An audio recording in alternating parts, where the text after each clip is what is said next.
Malondama eteenpäin, Keita. Anton Popovic. Sitten menee sekoiluksi Hakan puolustukselle. Asenoon pääsee tekemään tämän ottelun avausmaalin. Kyllä siinä Hakaa rokotetaan jälleen siitä, mistä on rokotettu jo monesti tällä kaudella, eli henkilökohtaisista virheistä. Huolimatonta pelaamista puolustussuunnassa. Yasin Asenoon pääsee nousemaan tekopaikkaan ja tällä pallo varmasti Hakan maalin takanurkkaan. Näin FC Lahti johtaa tätä kamppailua lukemin 1-0.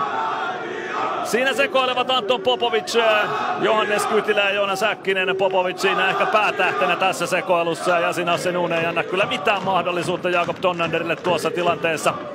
Sukkasillaan pelaa Haka puolustus ja keskikenttä tuossa. Tonnander pysyy aika lähellä omaa maaliviivaa eikä pysty peittämään tuota takanurkkaa. Asenoon tällä pallon sinne ja Yasin Asenoonin kauden 5. Veikkausliigan osumalla Lahti siirtyy tässä kamppailussa 1-0 johtoon.